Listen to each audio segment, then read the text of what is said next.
Yeah, baby. It's almost human lifetime. And it is I, Dr. Fuck, with Tony Dio, Wayne Noon, and Count Ralphus. What's Oh, up? Oh, by the way, Count Ralphus was on the Rock and Metal Combat podcast this past weekend. mhm. Dude, the feedback you got was awesome. Everybody was like, you gotta have Count Ralphus back. Oh man, Yeah, it was a good show. Yeah, it was a lot of fun. Killer. yeah, I was gonna try I to had a make great it, time. but better if I didn't go. And so yeah, we're gonna have, I hope, Matt Barlow with us tonight. He's not here yet. Wayne is in charge of this, so chances are he might not show up because Wayne is in charge of this. Yeah, I fuck everything up. No, he's got the right link. I'm sure Matt's gonna go to the right one, not like somebody else went to last week's link. I don't know who would have done that though. Who would have done that? Yeah. How's everybody's week going? Oh, I just found out today I'm gonna go see the Who on Saturday. The who? I mean The what? the two, Say what? The who? the The, two. the two. Yeah. Yeah. Well, as long as you've got Roger and Pete, it's you got to have those two. As long as you have Roger, Pete, and a free ticket. That's it. Hell yeah. Now, I just saw, Who? I've seen the Who like 4 or 5 times the past 10 years. They're still great, but, this was the final show. This is the final tour. The very first time I saw the Who was in 1982 on their farewell tour, you know? Yeah. They were the first band that I remember doing a farewell tour and then came back a few years later. Who's drumming for them? Mike Portnoy? I don't think so. Well, I know he had a Who tribute thing one time that he did, so I thought maybe they would call him after they fired There, Matt there's Starkey. there's a lot of drama with that Matt Starkey. They fired him, then they rehired him, then they fired him again.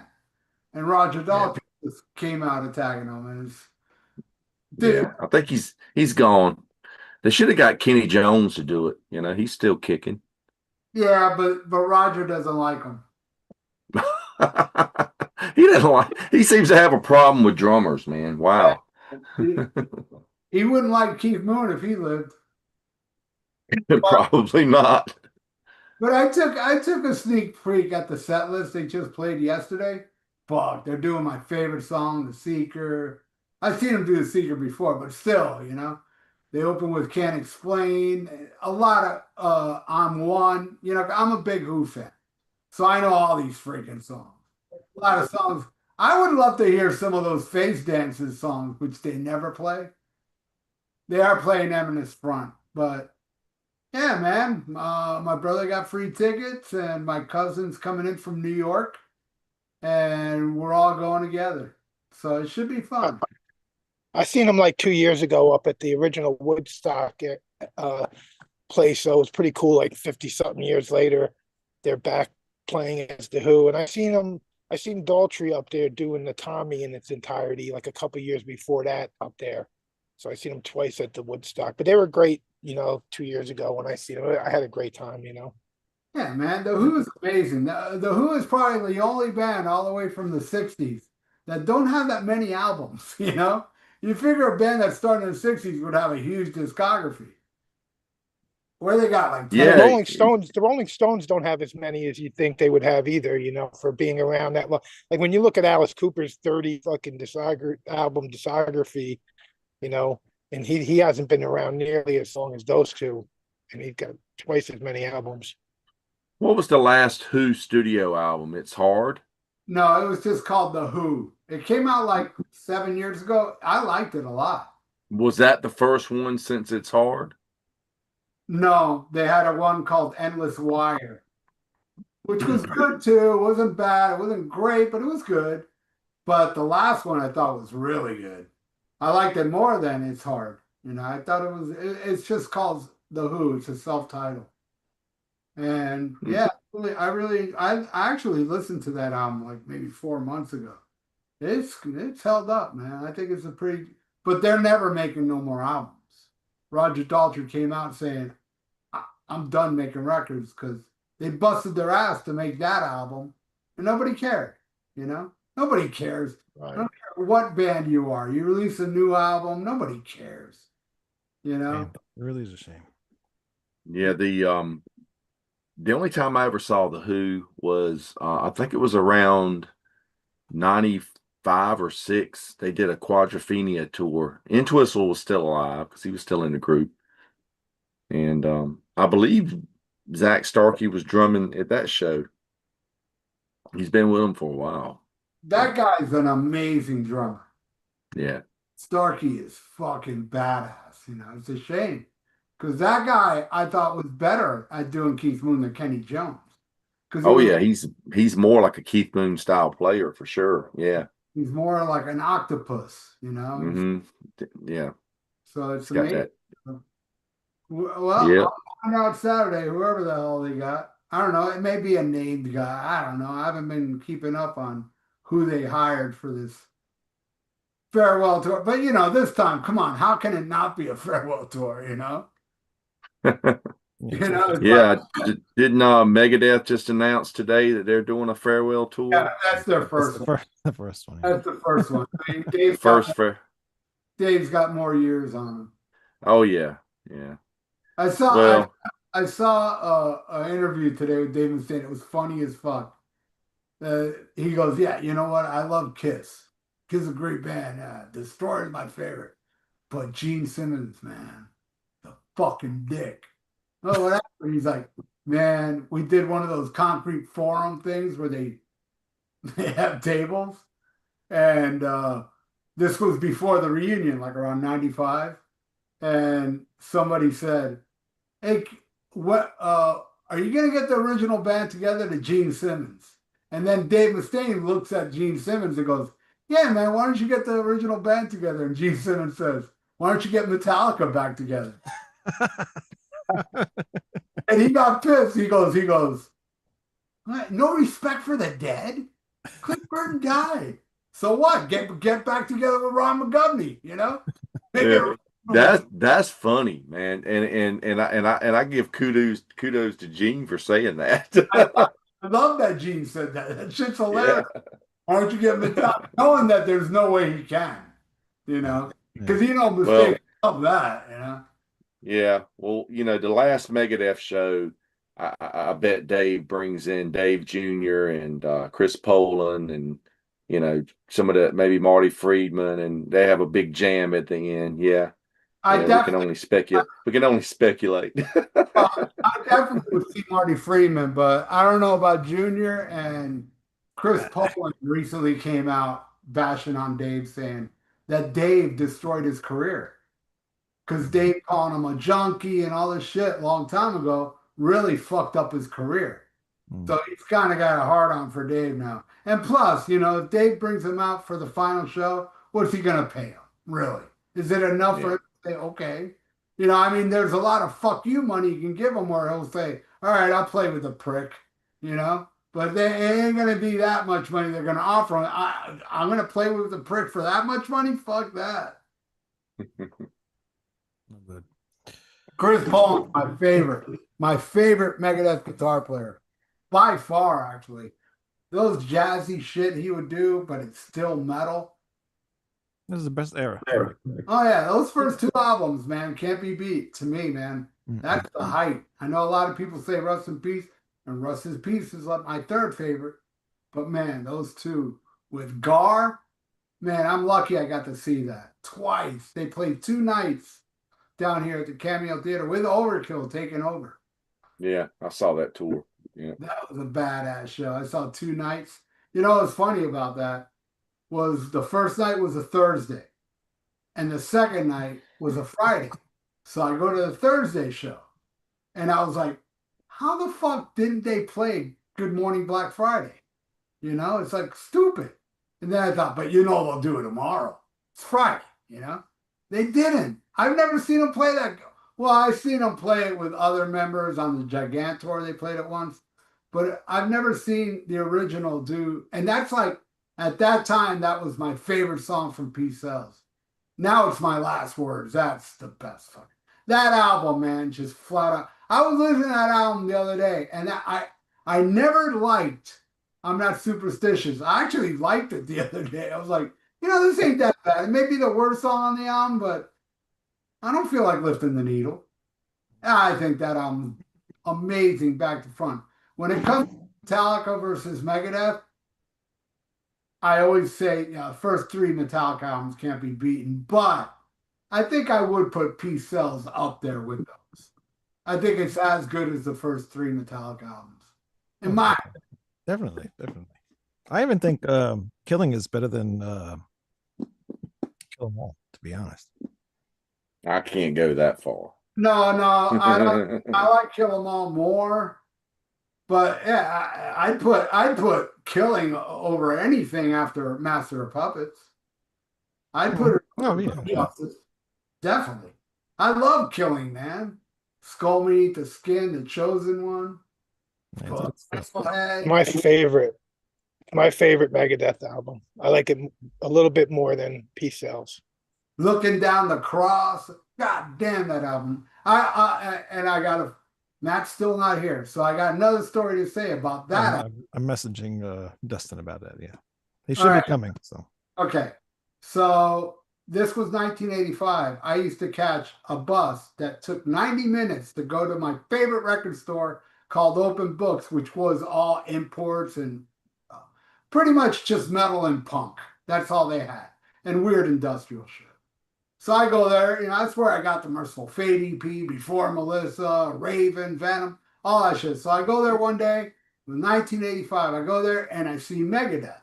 I don't know nothing about Megadeth yet, but the hype sticker said featuring Dave Mustaine from Metallica.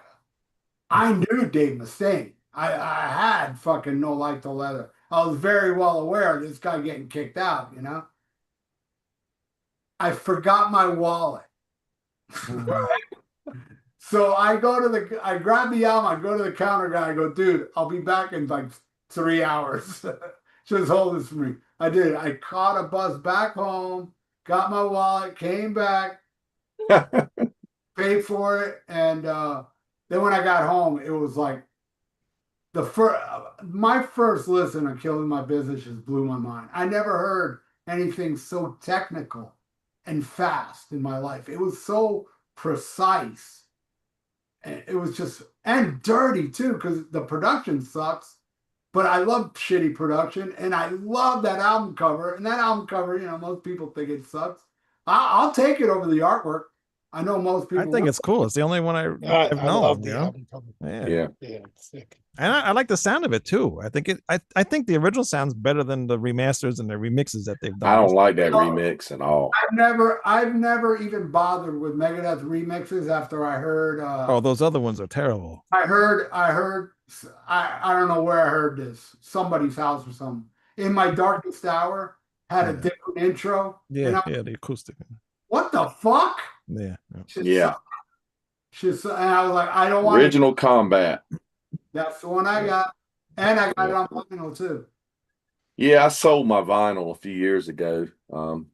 Yeah, you can't get these boots. Only on the compact. These boots is here.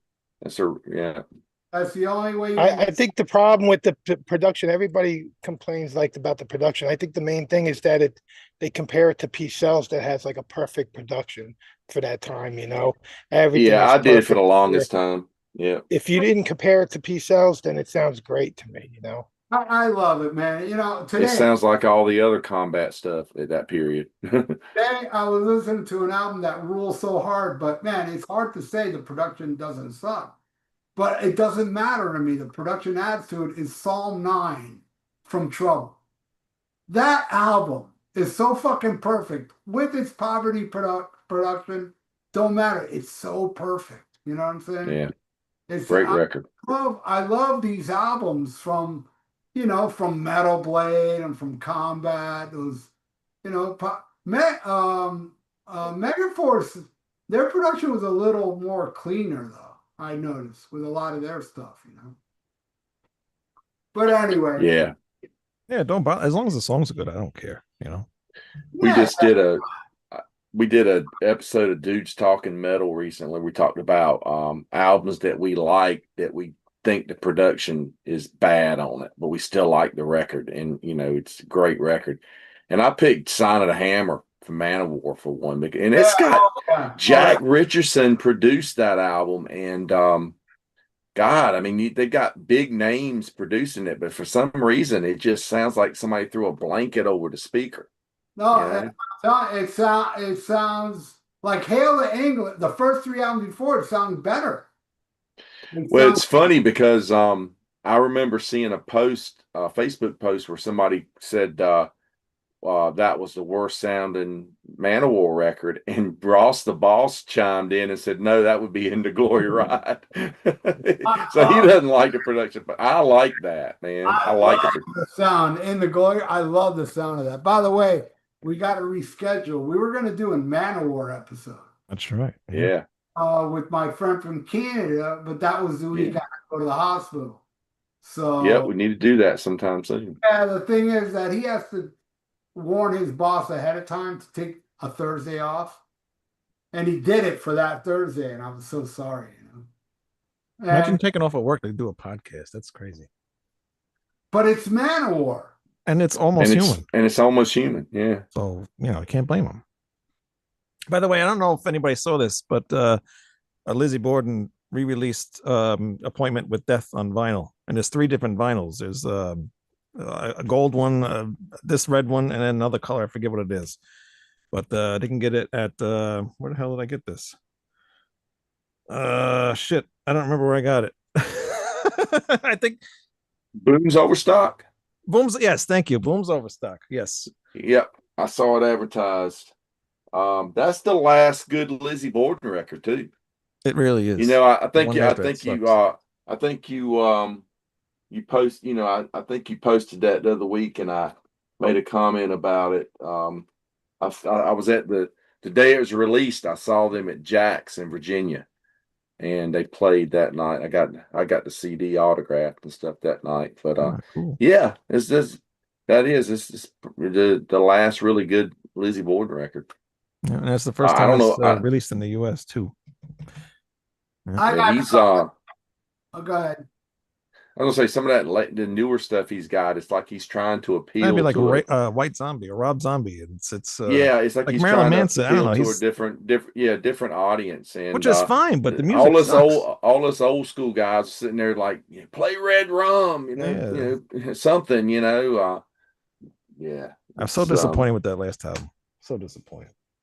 I got something new. It's an EP. Band's called Nefarious. Oh yeah, I got that too. Oh yeah, cool deal. I need to pick that up. It's bizarrely good, actually. I mean, I wasn't expecting it to be that good. I thought, all right, it'll be a cool thrashing album. This shit's excellent. Mm-hmm. Every song on here is fucking top notch, man. It's really, really, really good. This definitely, I mean, I know it's an EP, but as far as this year, this may be my favorite of the year so far. This has really blown me away. But it's it's an EP, but this is with Caton and Rick Holnaugh and Will Carroll and Tom Gears and Doug Piercy. Nefarious.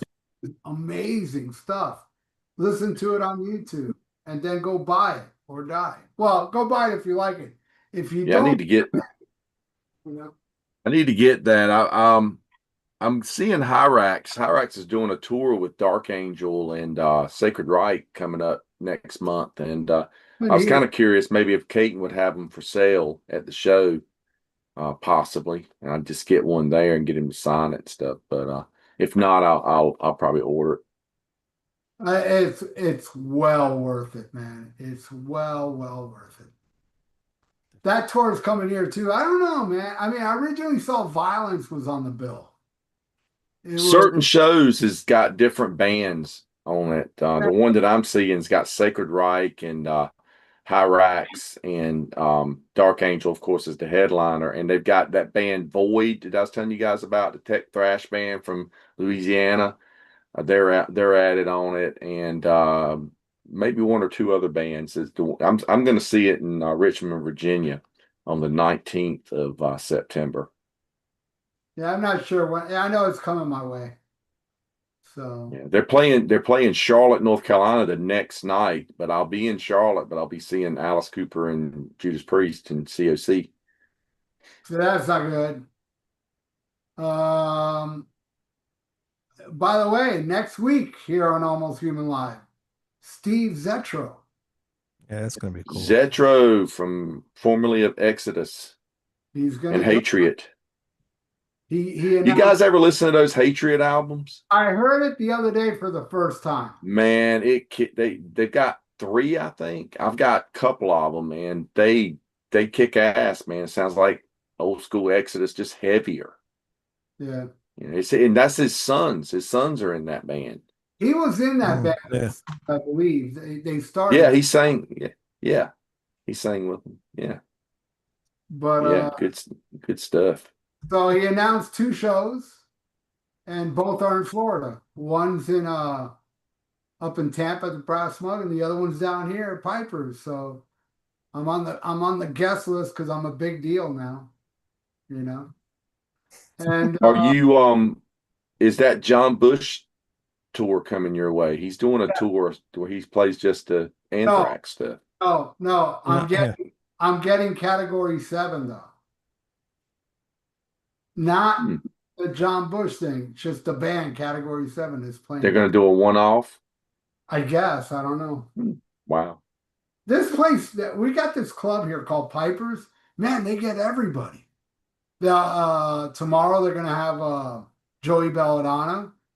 I saw Raven there. I saw Now Satan. is Joey playing with a band or is he doing karaoke? He's 'Cause playing I've with. seen some videos where he's just singing backing tracks, and I was like, No, I actually saw Joey there before. He plays with a band, and good. I believe on this one he's playing because the opening band I believe that night is this amazing. You know Paolo from Midnight. God damn it, Midnight Spell. That's Bill. Hmm. They have Yeah. a band called Made of Metal that's phenomenal. They'll be opening for Joey, and I believe the band will be playing for Joey. That band, the Made of Metal band, they're all buddies of mine. They're the ones that make up Titanium Tart, that Nico McBrain band that plays. Hmm. They make up that band with Paolo's just one of the greatest singers I ever heard in my life. I knew Paolo back in 2000. That's when I first met him.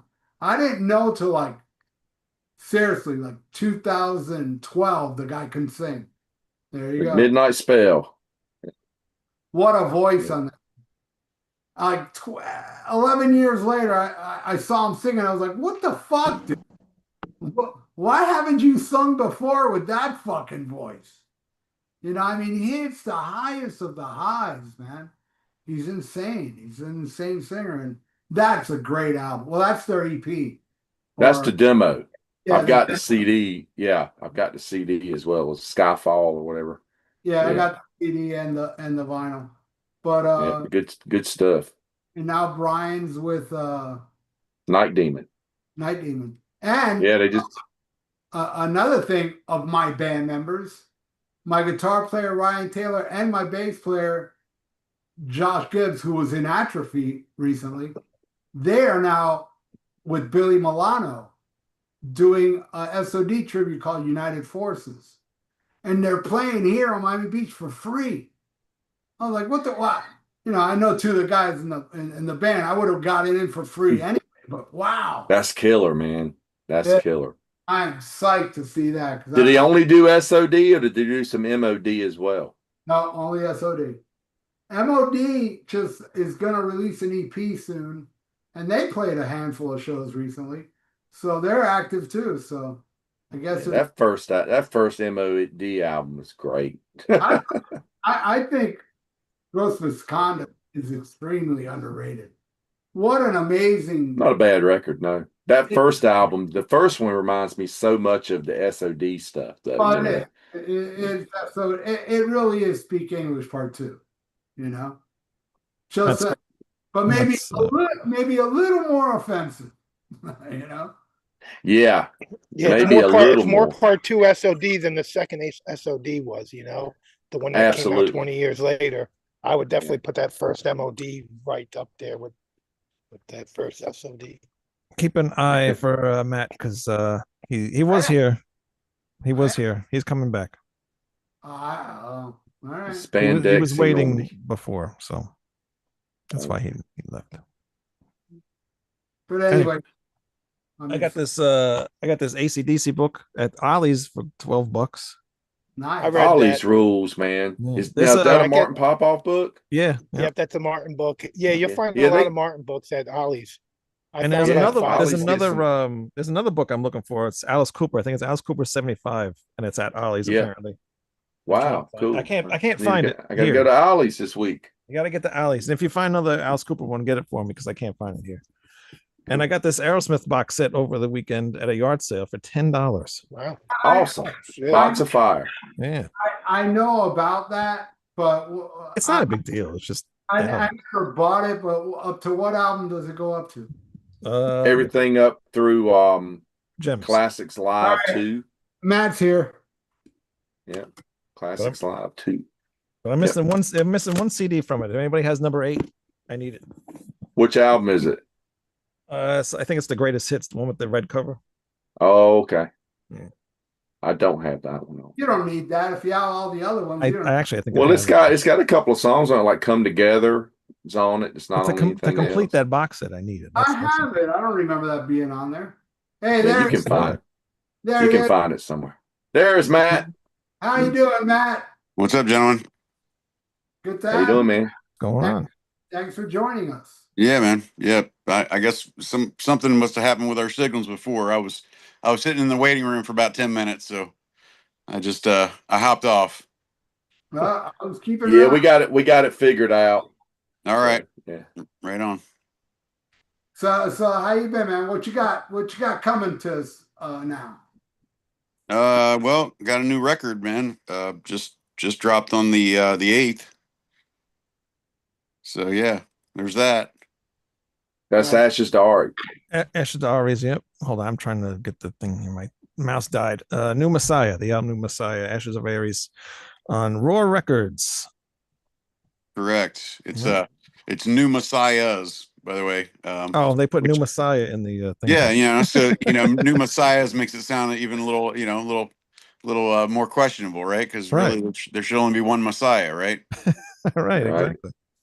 So You got that's sort of the tongue in cheek of that song. It's certainly meant to kind of invoke some thought as far as what the subject matter is about, but at the same time, sort of having fun with it a little bit. I was sort of inspired by like old Iron Maiden. They used to do that quite a bit in their songs. A little sarcasm and things like that to put a point across. So that's my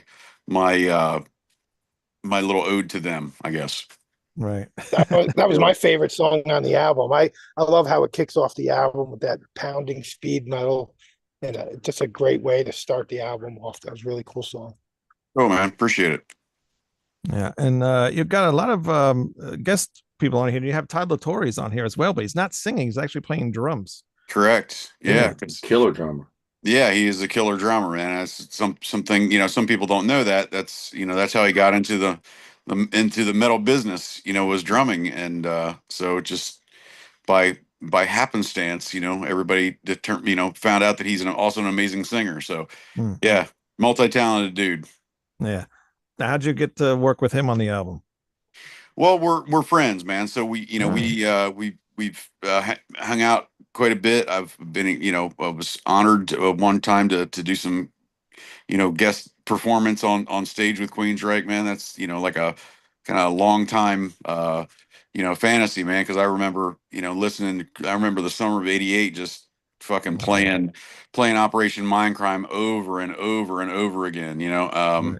and just like the entire back catalog, obviously Queen of the Reich and everything else. And so that was a blast, man. It really was. Yeah. And he's playing drums on the cover of the Elton John cover, right? Correct. Yep. Yeah. And what made you guys pick that song? It's And the House Fell Down. Yeah. It was Freddie wanted to do a tribute to Sir Elton, and I was obviously on board with that. What a huge talent and what an amazing discography and just you know, it was really difficult. We were trying to pick a song. Of course, we were going hitting all the hits and all that good stuff, and it was just a struggle because we were like, we want to do something, but we pays tribute, but still we can make a metal song or you know, a more metal song, and we were really struggling with it. And my wife is actually, you know, a big Elton John fan as well, and she really loves this song, and you know, it's got some meaning to it. It's you know, about overcoming addiction and our inner demons and things like that, and it kind of falls into my wheelhouse because I have some subject matter with that in throughout our discography, and so I dug the thing, and I also kind of dug the idea that it wasn't like a, you know, hugely popular known hit. You know, Mhm. it's one of his later songs, but I really dug it, and so I floated it to Freddie, and he said I'm on it, and so he started working on translating that to a metal kind of a guitar heavy sound rather than a keyboard heavy or piano heavy sound. Mm. And just we just had a lot of fun with it, man. It was really cool to work on it and just do some different things.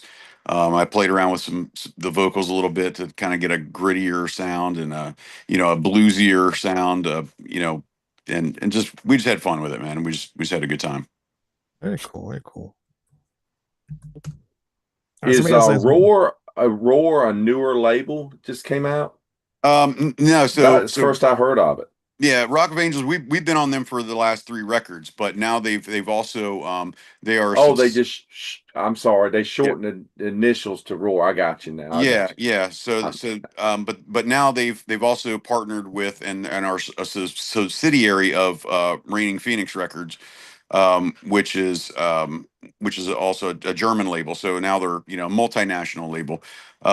And yeah, we were really happy, man, to get picked up with them. We weren't on there for the first record, but after that label decided to go another way, we were shopping, and they gave us a good deal, man. I mean, you know, they pay for costs to get our record done and promote it and all that stuff, and obviously we're, you know, it's not a huge budget. We're partners with them, you know, and so we do our very best to do as much work as we can at our home studios before we, you know, go really start spending the money on the mix and the mastering and all that good stuff. So, and that's the way we look at it. You know, it's truly a partnership with them, and you know, we're just happy to be with them. We're not Freddie and I don't rely on the money from the record to, to pay for our bills. You know what I mean? yeah. We have another career outside of that, so we're just happy that we have the support of a label, which is hugely important in my opinion, because they do a lot of the work, like, you know, setting up fine interviews with gentlemen such as yourselves, and doing that sort of thing. So it's very important because then I don't have to worry about it. I just get a note from Dustin, and he says, "Hey, you got to be on at this time with these guys, and you know, speak well of the band and the label and the album and all that other good stuff," and that's what I do. So yeah, outside of that, because I'm, you know, pretty busy outside of music as well with my career. So right. And do you ever get to tour with the Ashes of Aries, or no? It's basically studio. yeah, we're touring. We're actually going to do a couple weeks in Europe at the end of September and into October. So we're doing a kind of one of the anchors of the tour is going to be um, a festival in Germany and Keep It True Rising, and so that's pretty cool. It's our exclusive German show. We're going to do some other shows outside of that, and some in Greece and um, up into Bulgaria and you know, Cyprus, and you know, cool stuff like that. So yeah, we have a good time. We did a tour over there a couple years ago as well, like two years ago, 2 summers ago, Okay. and that was a blast. And so hopefully we'll be repeating that, and it'll be even more successful. I'm hoping. Cool. Is this the tour you're going to be doing the Dark Saga Yep. Iced Earth album? Yep. Okay. Yep. Yep. Correct. So that's, you know, Good it's, stuff. yeah, I mean, we thought it was a good time. You know, our agent really was, you know, pushing it, and he was like, you know, people are wanting it. You know, people want to hear Iced Earth and they really want to hear the classics and they really want, this coming up on the 30th year anniversary, it just made a lot of sense for us to pay tribute. And as to my knowledge, it's never been played in its entirety from front to back. It certainly wasn't with me when I was in Iced Earth, and I don't think that they had done it ever before. So I think it'll be kind of cool in that regard. People will be, experiencing it with us as we're doing it, and just like you're listening to the record, and hopefully even more of a sensation since it's a live performance. But I think it'll be a lot of fun. Killer. Cool. Yeah, a lot of Yeah. old Iced Earth Hopefully fans will come in for the show, and then they'll get to check out some of the Ashes to Aries stuff. They might have not Right. even known about that, but they want to see you do that Dark Saga in its entirety. Yeah, and that's very true. And we've had some pretty successful shows with Ashes on the last tour. We were selling sold out shows where we were playing sold out shows, and that's really cool. And I think that this will be the extra benefit. Like matter of fact, we sold out Athens very quickly, and then we added another night in Athens for this coming tour. So and sold that one out. So that's pretty awesome. So I think it's going to be a blast. Makes me think of Yeah. Alive at I was just gonna Athens, talk the about old Live in album. Athens. Yeah, man. This is one of my favorite live albums. One of the best live albums ever. Yes, Love it. definitely. Love it, man. What do you Well, remember about that tour? dude, that was set up specifically for that live recording. We played two separate nights.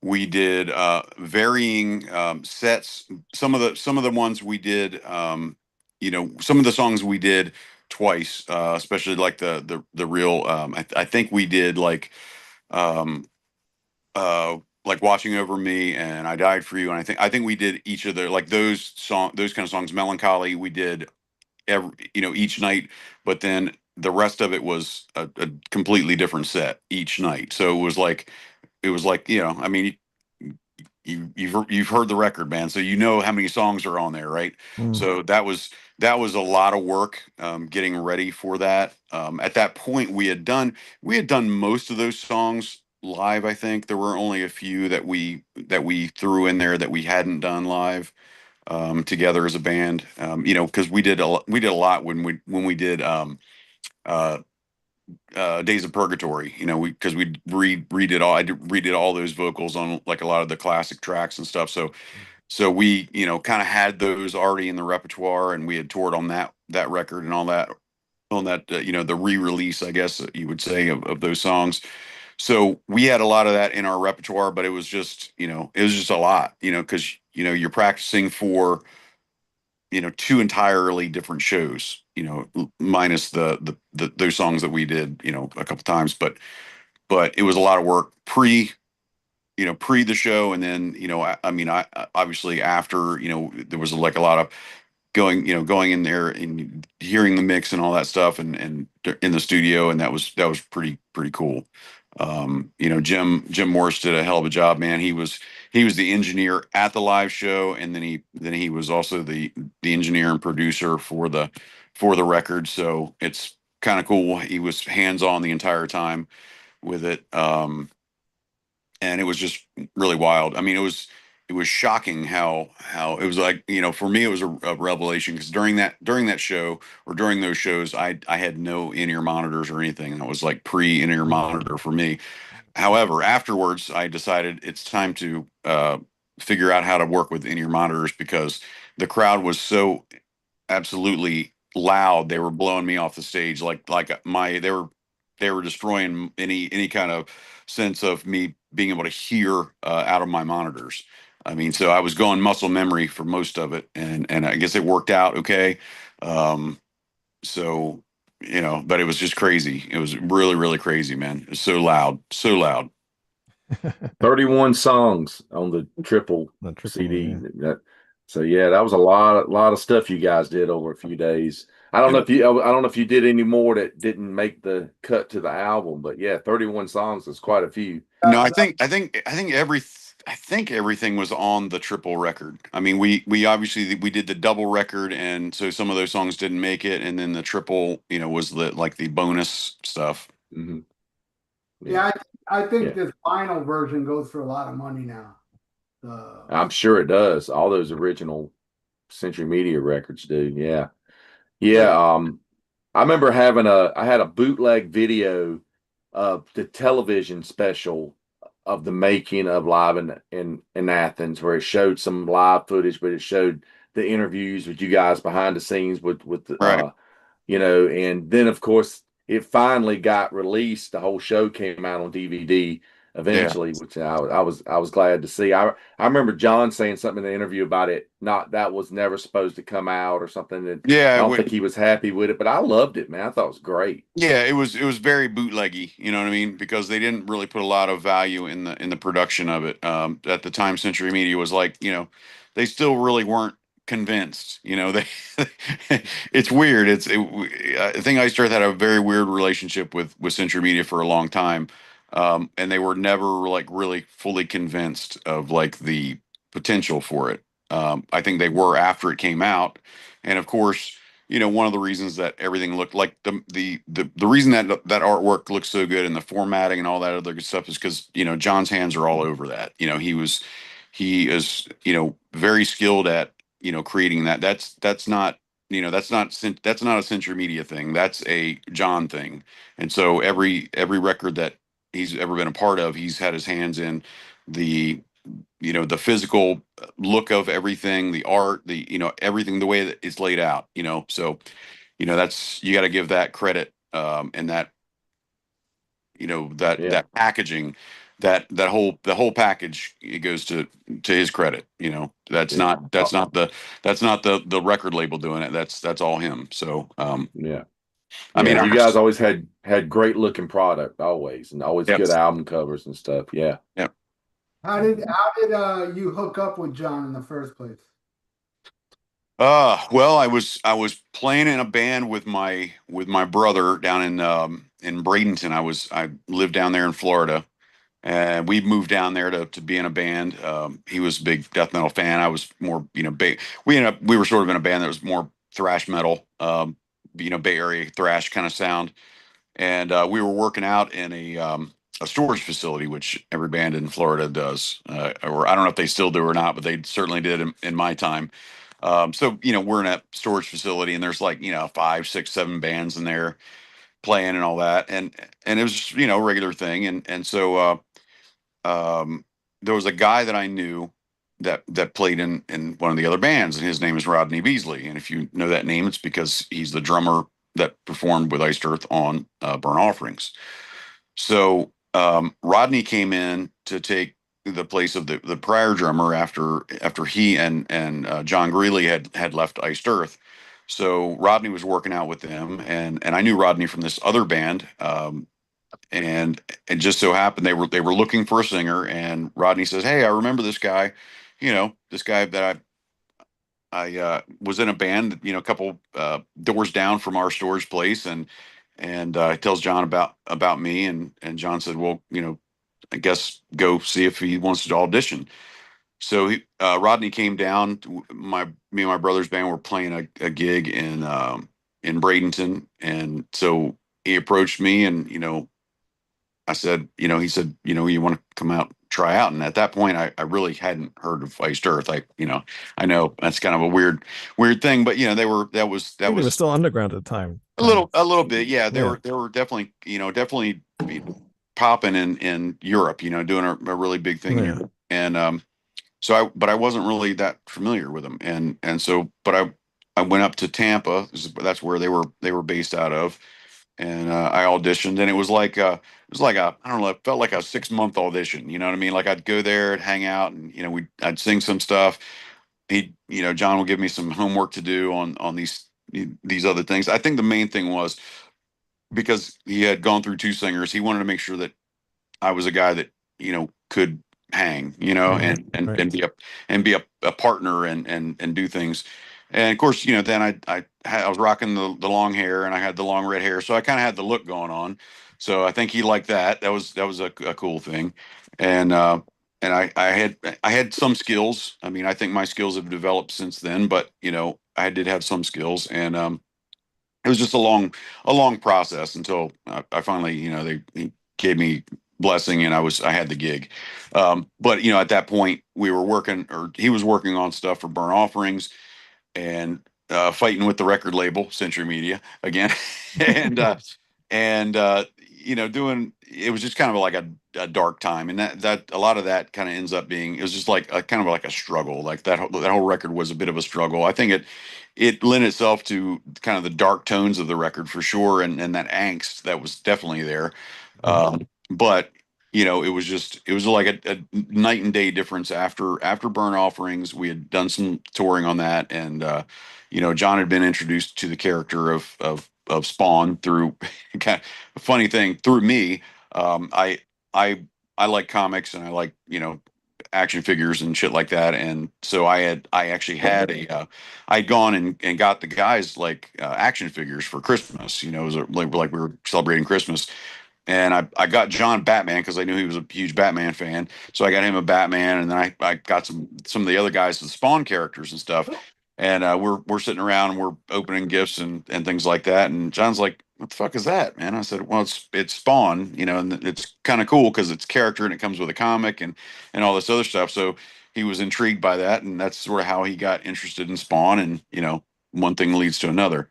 But yeah, when he started working on that record, it was like night and day as far as like, because the record label thing got worked out, things were looking better, and he was just like full on into the idea of Spawn and wanting to do a concept record based on that, and he was really into it, and it was all positive and upbeat, and I think it kind of shows too the difference between Burn Offerings and the Dark Saga.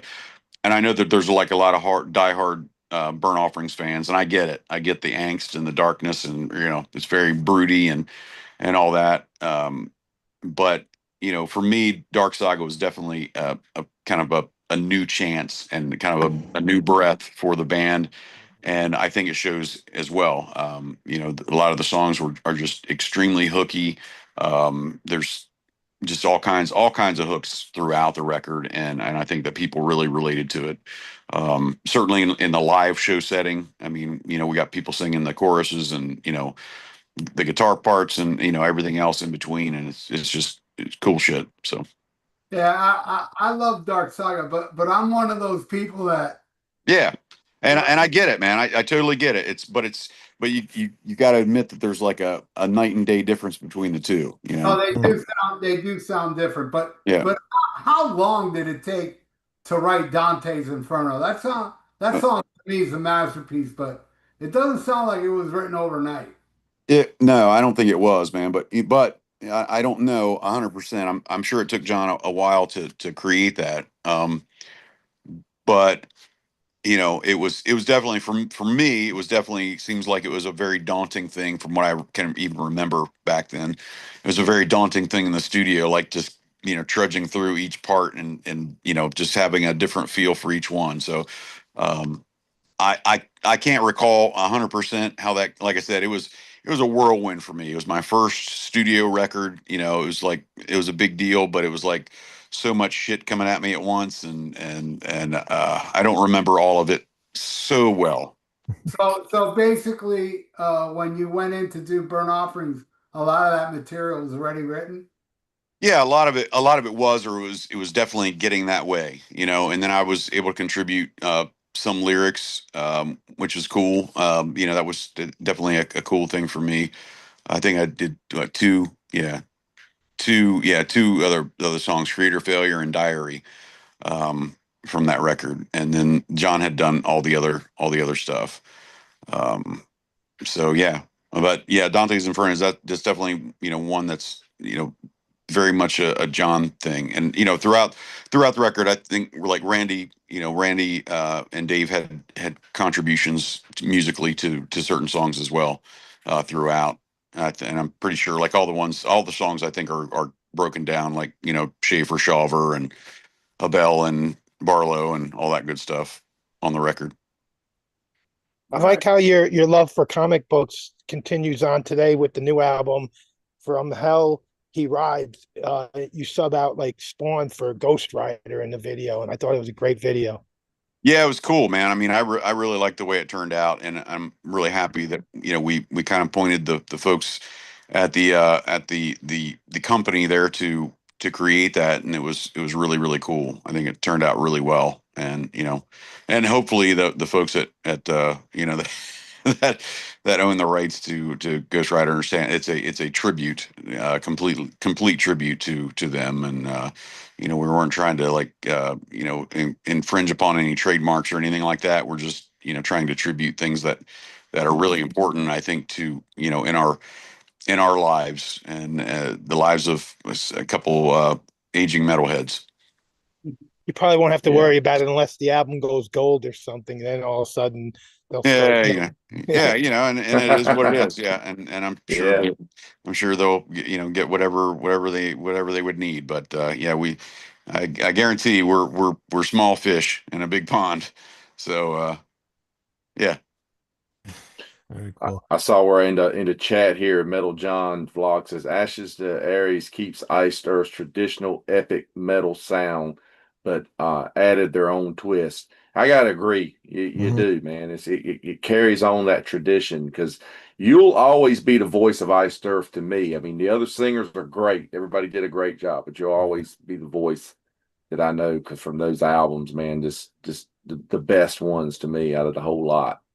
All right, man. I appreciate it. That's very kind words. Thank you, sir. Got to see you guys many times back in the day, and it was always good. I was gonna. Do you remember? So I'm in North Carolina. I don't know if you remember. You guys were touring with Megadeth, and you got put on this radio show in this little like out in the boondocks of North Carolina, this Speedway. Do you remember that? It was Carteret County Speedway, and it was like Clutch and Seven Dust and all these other bands were on the bill. You guys played early in the day because you were out with Megadeth. But I ended up hanging out with Richard Christie that day, man, and that dude is a nut, man. Yeah, yeah. Richard is a very unique individual. That's a Yeah, fact. he had me rolling it with laughter all day, man. Yeah, He's yeah, just because I didn't realize that he was a Southern boy too, from yeah. South Carolina or Georgia, wherever it was he was from, and He's actually from Kansas. Yeah, but okay. still country boy, right? Yeah, man. Yep, He talked that he had a southern drawl like me, and yep, we hit yep, it off. But yeah, that was a fun day. But yeah, that was an odd show, I'm sure, for you guys because it was just like most people there had no clue who Iced Earth was. It was a bunch of us diehard metal fans that were there, like yeah, because we yep. came to see you guys, man. Yeah, man. Well, and that happens sometimes. You get that mix. And that's okay. Because sometimes it's Hmm. good Made some new fans for sure. exactly, Yeah. yeah, get some Hmm. exposure out there for some different ears. Yep. Yep. First time I'm a late comer when this was new, something wicked. Oh wow, you're really late. Yeah. Yeah, And and 98. I remember this had quite a buzz when this came out. Like a lot of people were starting to discover Iced Earth, including me. And you guys became kind of like the forerunners of the traditional metal at the Yeah. time. You know? Yeah, and it Yep. was it was kind of it was kind of cool, man, because by the time that one came out, we were sort of like John and I, well, we had actually gone, I think we had played some like Comic Cons and shit like that. At least one, I think Dragon Con in Atlanta.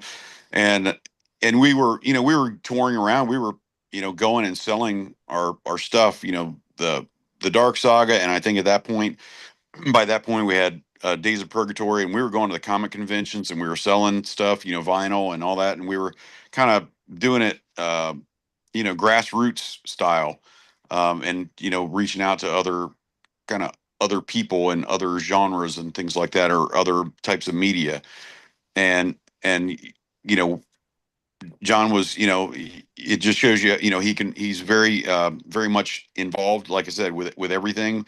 And that includes, talking to the artists and things like that, and getting like Greg Capullo to do the cover art for that record. And, it's just cool, man. I mean, it was like a lot of positivity going on with all that. And I think people picked up on it. And I think it really shows in the production. I think it shows in the writing of the music.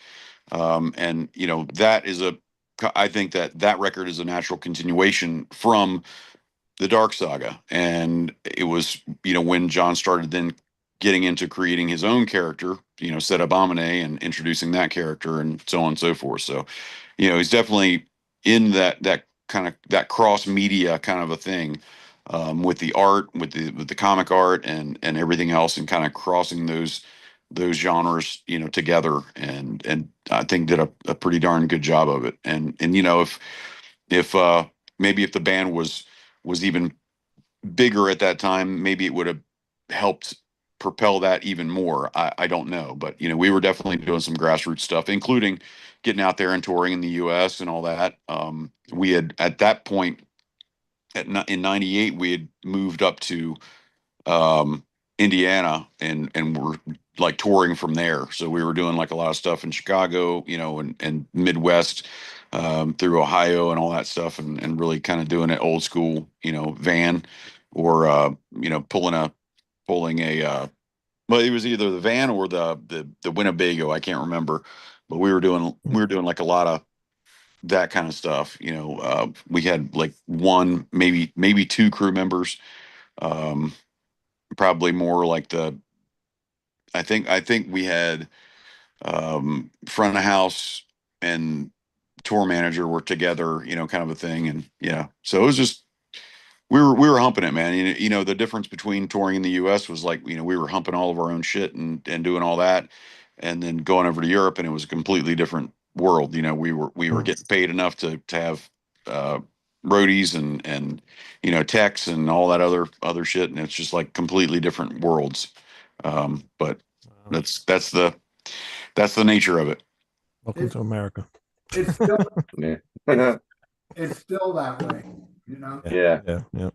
Yep. Yeah. I got- But Wicked was definitely I think it was your breakout album, because more people just started Definitely. seeing to becoming Iced Earth fans when Wicked came out. Yeah. Everybody was just like, "Have you heard this band Iced Earth?" I was like, "Yeah, man, been listening to them for the last several years, But Yeah. all the metal magazines were covering you guys then, and yeah, I think it was a good time. Yep. That's around the time I seen them for the first time.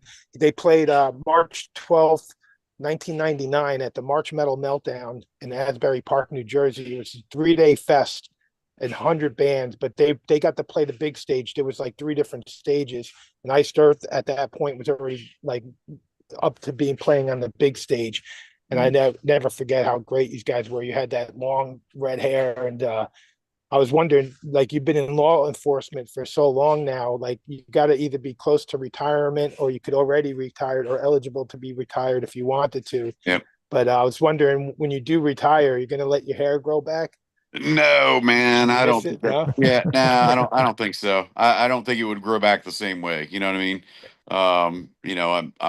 I'm up there in age, man, and at a certain point, you get that retreating hairline, and I don't want to be that guy. I'd rather just keep it the way it is than try to look like a guy who's trying to grow hair. Yeah, you had the best hair in the business there for a while, but Yeah, it was killer, man. Yeah, yeah, You're a year for younger sure. than me, and my hair is growing. And Ralph's 5 years. The other Ralph is 5 years older than me. I'm yeah. 60. I'm 60. And I'm younger than all of them, and I have no hair. So go figure that one out. There you go. Yeah. Well, that's the thing, Yeah. again, the hairline tends to retreat a little bit, and I don't know if I would be able to do it so well. My brother went the opposite direction from me, so he went from the military right into law enforcement, and so then he retired after 20, and now he's got long hair and a big Viking beard. So I grew my hair first. He waited till after he retired. It's Is that the I know brother that you were in the band 9/11 with? was like a 9/11 was a big 9/11 was like a big reason for you going into law enforcement and everything. And I just had to I bring up, remember that. I had tickets to see Iced Earth open up for Judas Priest in New York City, Ripper Owens era. Yep. In 2001, I had Yep. tickets to go see you guys, and then 9/11 happened, and it was like that was the only show I had, because I live upstate New York, and that was the only show I had tickets for that got canceled when 9/11 happened. And then they rescheduled the show like 4 or 5 months later. I forget how many months later, but when it was rescheduled, Anthrax was on the bill and Iced Earth wasn't on the bill anymore. Yeah. Do you remember a reason why Iced Earth wasn't on the bill at that? Man, I don't know exactly. I can't recall.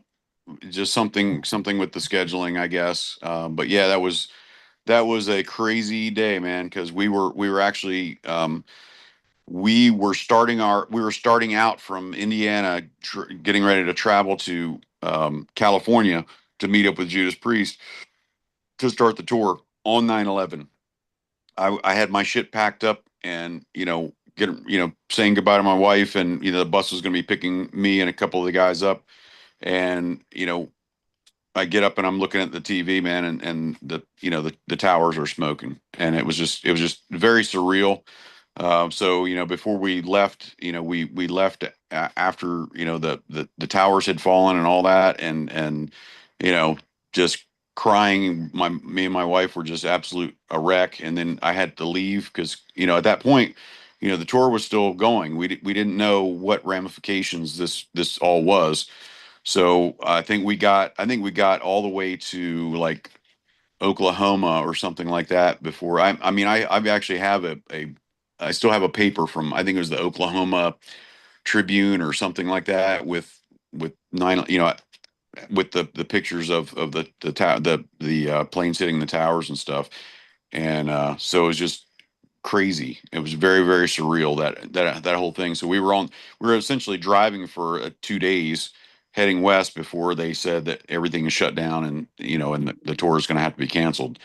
And then we took to driving 2 days back. I mean, fortunately for us, the bus did have like satellite TV, and we were able to see what was going on, as it was going, and we were, just obsessed. We were just watching the TV, just finding, what the fuck is going on, for 2 days or whatever, three or 4 days, and it was just, yeah, very bizarre, man, very, very bizarre. And it's sort of like, yeah, you take that for what it is.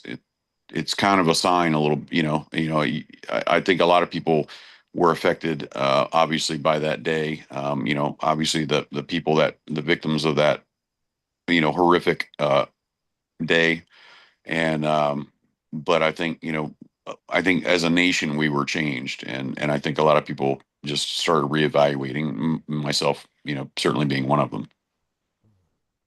Oh yeah, it's a day that everybody remembers where they were when they found out, and they know exactly Sure. what they were doing when they found out what was going on. Yeah. And the rally cry thing was never forget. And here we are 20 something years later, and they're about to fucking have this New York City mayor that they're thinking of putting in. It's like they are forgetting, and they're not talking about it. They're trying to forget it, but for people that lived through that day, they'll never forget. Yeah, yeah, and it's generational though, man. I mean, there are certainly some people that weren't even born then. My kids weren't, and so it's hard to describe the emotion in that single day, and everything that was involved in it. I try to have those conversations with my kids, and my wife and I do, but unless you live through something like that, and witness all that for yourself, it's really hard to describe the emotions that you get. Yeah, it's hard to believe it's been almost 25 years. Yeah, that's crazy. Yep. Time has flown for sure. Yep. But yeah. Uh, Yeah. uh, you guys also released a tribute album. I think it was a tribute to the gods. Was that the name of it? Yep. Yeah. The covers album. Yep. And it's something I never understood, Matt. A lot of people think you sound like Paul Stanley. I don't hear it, and you even do Creatures of the Night, and I still don't hear it. You Yeah. know? I don't I've know. always heard it. I've always heard it a little bit, and I think I really discovered that when the first time I heard "Burning Times." When you come in with "The End Is Coming Soon," I was like, "Wow, he sounds like Paul Stanley," and like in a way. And I remember this guy that I used to hang out with. He's no longer with us. He passed away. He wasn't into the really heavy stuff. He liked like just straight up hard rock and stuff. and we were playing that record, and he said, "Hey man, what was that record the other day you were playing? It was really heavy, and the dude sounded like Paul Stanley." And I was like, "Oh, it's Iced Earth, man." He Yeah, loved I it. He thought it was totally thought he great. sounded like I totally thought he sounded like Paul Stanley on that, but not like on this. You don't hear it at all. You don't hear it No, at no, all no, on no. the Ashes stuff, or like any of the later stuff he's done. But for some reason, that little period of time, there's points where you sound just like him. I think it's like a heavy And version of that's a Paul Stanley. compliment. That's Yeah, a it's like a compliment. heavy It's Paul Yeah, Stanley. like that, like the aggressive side of Paul, Yeah. not the crazy night Not stuff, you flamboyant. Yeah. right, right, yeah, know. yeah. Let's hope not. Let's hope not. But Creatures, man, Creatures was a great cover. You guys did a great job on that. Yeah, That whole album's great. yeah, that was Yeah. fun. Yeah, it was fun doing all that stuff, man. It really was because you're trying not to you're trying to pay tribute, obviously, to your, the people that influenced you. And actually, it's funny because, I was never a big Kiss fan. John was completely a Kiss fan, and I just Mhm. really was.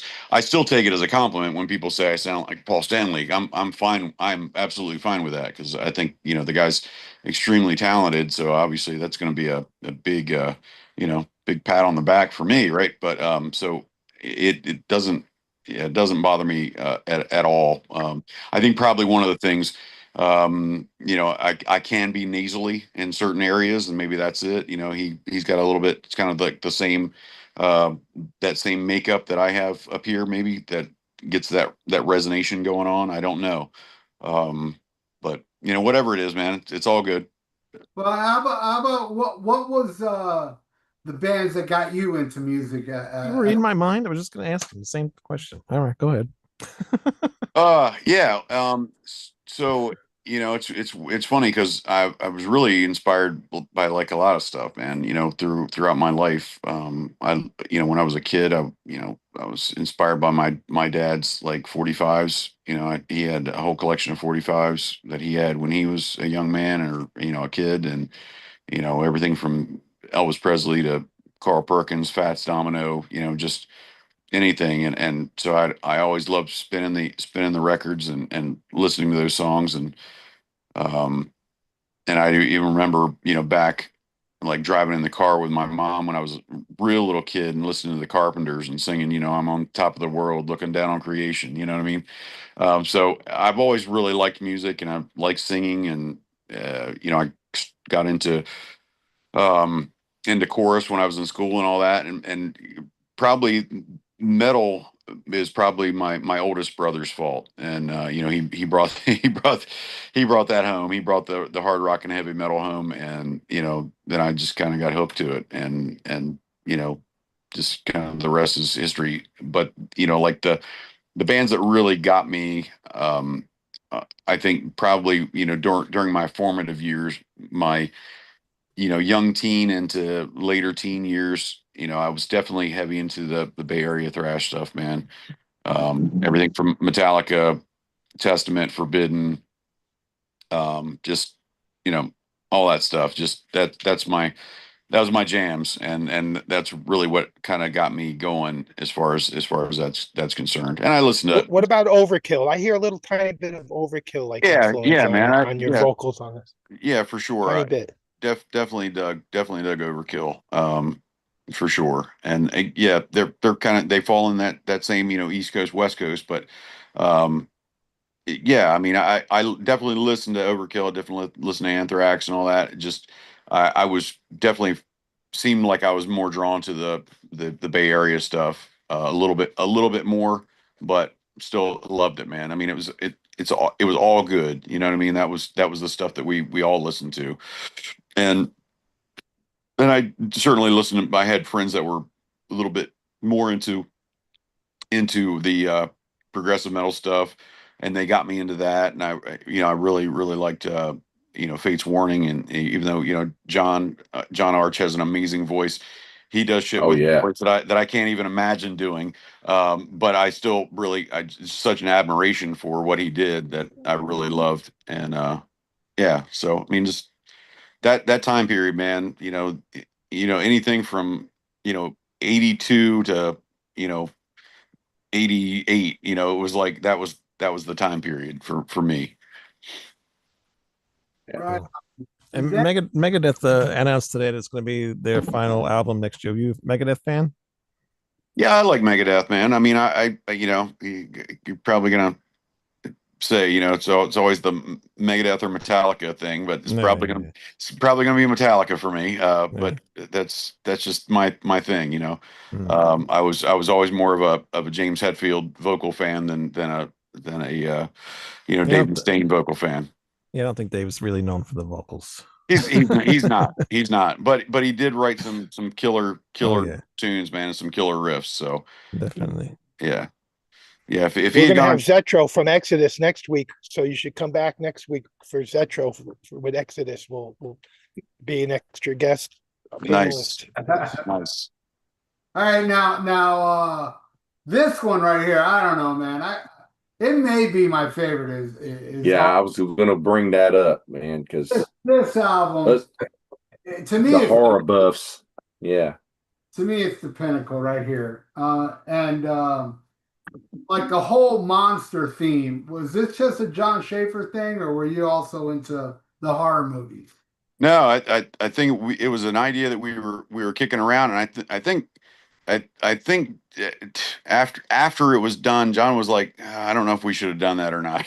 And I was like, dude, it's cool, man. It's cool. It's people understand it. They dig it, and it was very very cool to work on the stuff that I was able to do with lyrics and things like that, and you know it was sort of like I remember John had been talking about doing it, and like as a maybe what if we did this, and I think I can't remember exactly how it ended up. We ended up doing a full, like, it's not a concept but a theme, themed record on the horror characters. But anyway, I still love that record, man. I think it's very cool. I think there's just a ton of cool, um it's just really cool how within each song you get the vibe of the characters, and I think that's like another thing.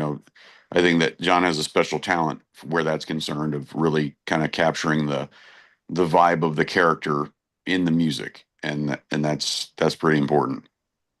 There's a video somebody made of Damien with clips of The Omen, Yeah. where those clips match perfectly, especially a little spoken word part, because that's in the movie of part Mhm.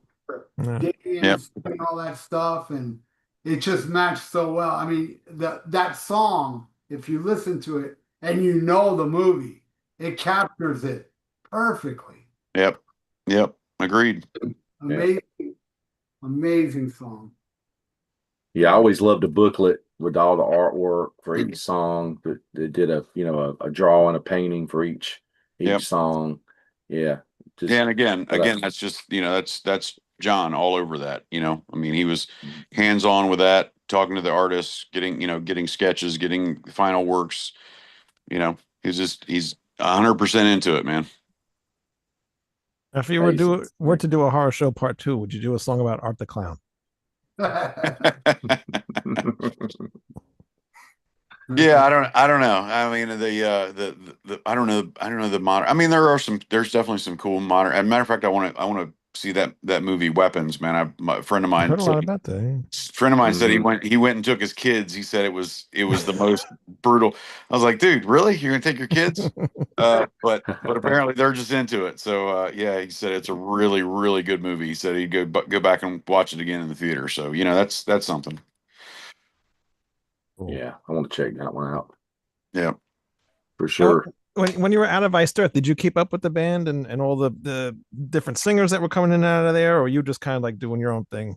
Yeah. No, I mean, Because I know you've been in and out every once in a while to come back yeah. to Iced Earth. Yeah, and there was a little bit of I didn't really have a whole lot of time to have hurt feelings when I got fired, and Tim came in to replace me, because I got fired in March, and I was in the police academy in September Right. of 2003. So I didn't really have a lot of time to sit around and worry about it and go, woe's me. I just I moved on with my life. Right. And then after that, fortunately I've been able to have a friendship with him, even after he was kicked loose, and I came back.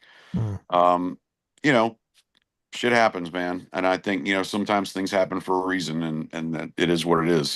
That's even like me leaving the band a second time, and Stu taking over. It just needed to happen. The band needed to go on. They had to make a living, and that was, it wasn't going to be from making records. The whole industry changed, and it was, it had been on a change for a long time, but John had some pretty good record deals and things like that before, and the industry just changed. And so, big record deals just dried up, and, rely on touring as a band to make a living if that's what you do for a living. Mm. So I bowed out the second time, and, no hard feelings there either. So it just, and, it, like I said, man, shit happens for a reason. And it just, you know, Yeah. I don't know what else to say about it. It seems very strange and very surreal. I mean, it still seems very, to me, I'm a grown ass man. I'm 55 years old, and it's the whole thing seems very surreal. Even me joining Iced Earth or touring, the world, and in a band, and, having, so many records under my, under my discography section in the Wikipedia. You know what I mean? Right. It's nuts, man. A lot of it just doesn't seem real to me, even still. So, I feel like I'm very, very blessed with what I've been given. The gifts that God or the Creator have given me, and that I've been able to utilize. And I'm very, very, very thankful for all that. So everything, I'm thankful to the people that have given me a shot, the people that have, John, and other musicians who have given me a shot, record labels who have given me a shot, fans who have given me a shot, Mm. and so, everything that I have, I owe in part to them. So. Yeah, definitely. Yeah, everybody loves you too in the chat. Everybody's going to break out their Iced Earth albums now with all the Matt Barlow era stuff, and they're going to be listening to them the next few days because they love to see you on this show. So Nice. it's awesome. And I hate to really ask about, because John did an interview a couple of months back and everything. Do you think Iced Earth will ever be back again at some point? Yeah, man. I don't know, man. I don't know what to tell you. We just don't talk about it. Yeah. At this point, Do you think that could ever happen? Do you personally, do you ever think that could happen? I don't know, and I certainly don't want to speculate, because I start speculating, and then next thing you know, I'm on Blabbermouth. The Yeah. Oh yeah. three words of something that I've said is a freaking headline. So Yeah. I don't want to speculate. But and it's not anything to the black. It is what it is, man. Yeah. It is what it is, man. I get their format. They have to have headlines to get clicks and all that other shit. So I understand it, but it's just I don't want anything that I say taken out of context. So I would just totally say get it. I can't say anything.